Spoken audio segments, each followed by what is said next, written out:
Metal Bass Microscope, Episode 6. We're going to take a look at Jack Gibson from Exodus.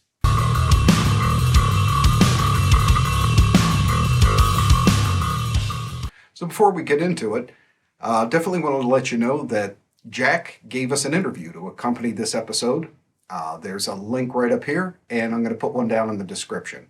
He was incredibly generous with his time, gave us over an hour of information, and it's really definitely worth checking out the whole thing. A ton of topics covered, really interesting. So check that out once you're wrapped up here. So the reason I gave Jack the nickname of the locomotive of thrash metal is that is exactly his role in Exodus and what he brings to the table, as we'll see throughout the episode. He's the power engine that drives the machine and is just unrelenting in keeping everything moving and providing the power that's needed for Exodus' songs to put out the raw energy and aggression that they do. Now, starting back from the beginning, for those of you who may not be as familiar, let's take a look at how Jack got into Exodus. He was actually originally with some members of Exodus in a band called War Dance, and here's an excerpt from the interview I mentioned so we can hear how that happened right from the man himself. Through a series of funny events, I joined a band with Tom and Gary during the hiatus of Exodus. I had brought a friend of mine was trying out singing for their band that was called War Dance at the time, and his name was Sean Smithson, he's kind of a Bay Area, one of those guys that could write songs, and he was in all kinds of great bands in the Bay, and so he was trying out singing for them, and he needed a ride. And so I gave him a ride to his tryout, and then I ended up getting into the band, and he didn't, and So Jack joined after War Dance had been a thing, and Exodus had actually been on hiatus for a number of years. His first appearance with them is off the live album, Another Lesson in Violence. So that's the first place you can hear him in Exodus, but he's playing the old catalog music exclusively. Jack makes his studio debut on the album Tempo of the Damned. To me, this is kind of Exodus 2.0, and where they did something that I think a lot of the classic thrash bands, which you could argue that they kind of invented the style, especially for the Bay Area. But many bands from the scene, although putting out great albums, sound very much like how they started out and just a continuation of it. Where I really think Exodus kept one foot in their past, but started adopting more of a modern type of not only sound, but production and engineering type of approach, working with especially Andy Sneap, and also changing up their writing a little bit, again, to kind of pay tribute to their past and their traditional sound while opening some new doors up. And I think that Jack's sound is a big indicator of what's going on with that. Jack says that he was inspired by the other bassists of the era, being like Greg Christensen from Testament, and especially Frank Bello and his tone from the Among the Living album, and Dee Dee Verney of Overkill. I think you can absolutely hear these pieces in the first couple of albums. And what's most interesting to me is that he started with a thicker tone, something with a little bit more low, mid, and grunt to it, that's really reminiscent of the Among the Living tone from Frank Bello of Anthrax. Then he moves on fairly quickly to his signature sound now, which is a bit more bright and ringing, and is a bit more reminiscent of Dee Dee Verney's tone. So let's check out two comparison clips of that. This is a great place to hear him cutting through the mix, but still having a low richness closer to Bello's tone. And this is Blacklist from Tempo of the Damned.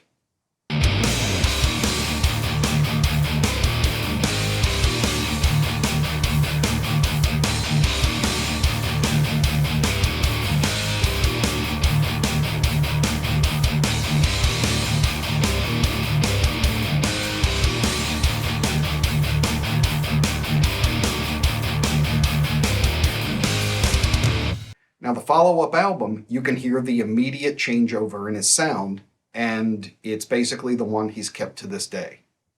This is Death Amphetamine from Shovelhead Kill Machine.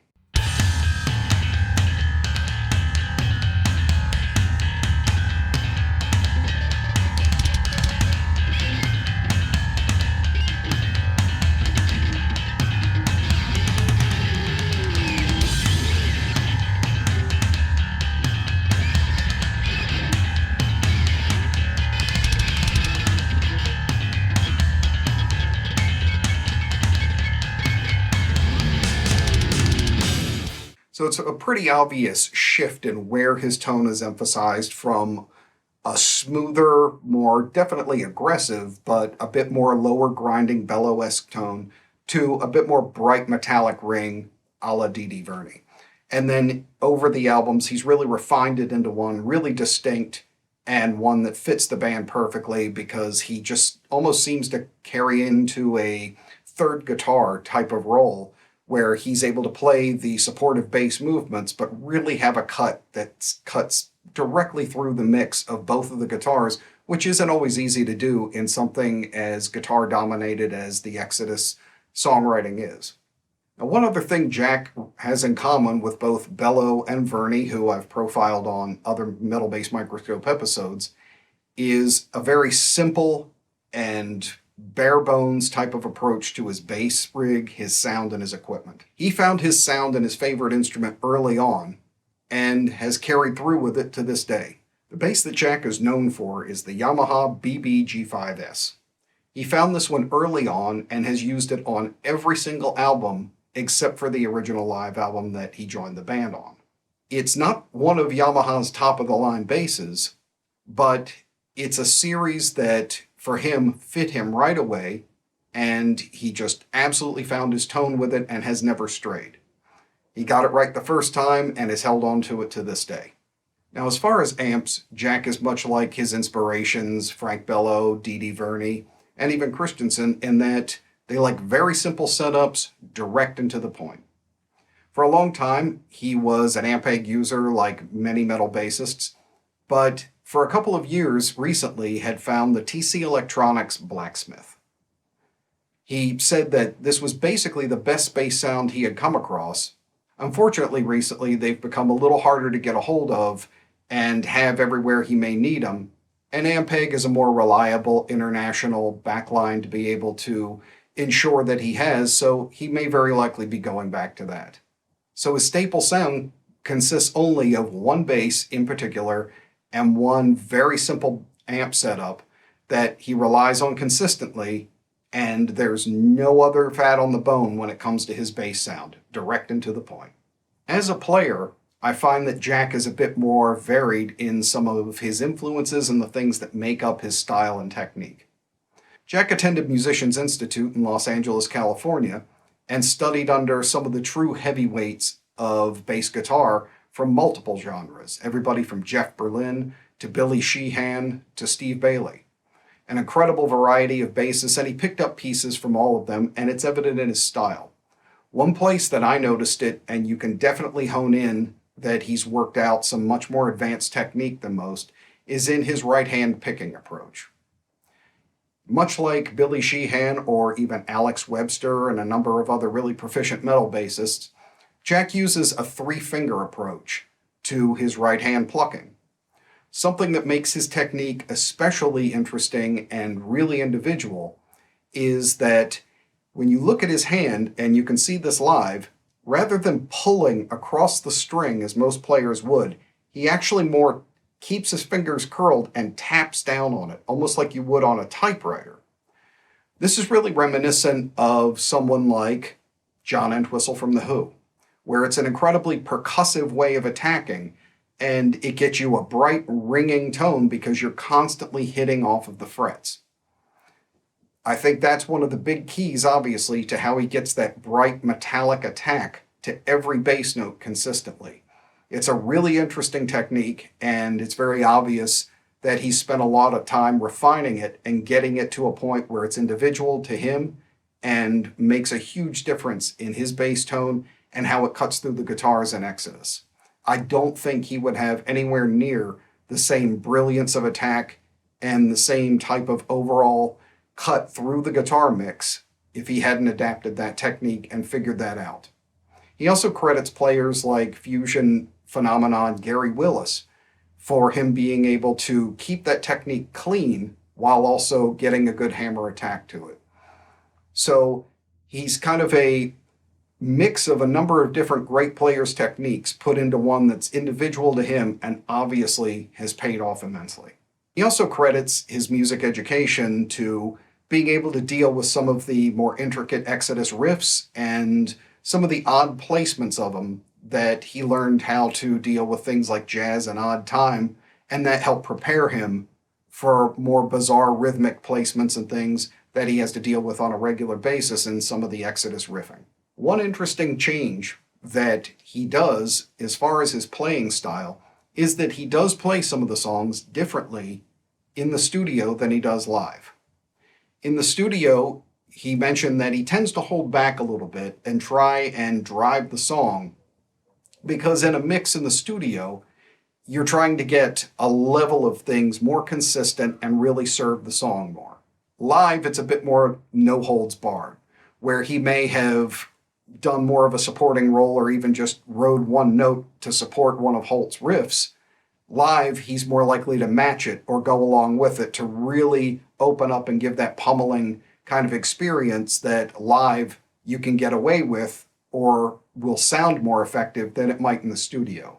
So it's really definitely to his credit that he recognizes both sides of musical performance, being live and in the studio, and understands how the differences can affect the overall performance, and he adapts to each one, giving the best for whatever environment he happens to be in. Now, what I think Jack's real shining piece is, and what he really brings to Exodus, is when he locks in with the drums and provides these huge tribal parts that are part of the signature Exodus style of just heavy. It has a pummeling, powerful type of approach that I think is an Exodus signature, and that's due to Jack and currently Tom Hunting. Early on, you had Paul Bostaff, who we worked with on these type of ideas as well. A great example of this style of playing is the song Iconoclasm from the Atrocity exhibition.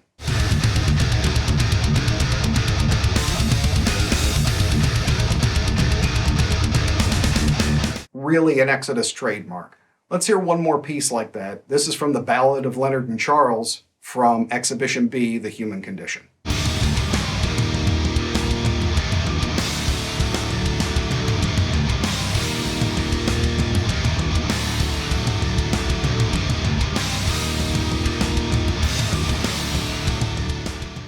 So I think the thing that we've learned most here about Jack is that he's a very technically proficient player who knows how to play for the song, which isn't always a common set of traits that go together.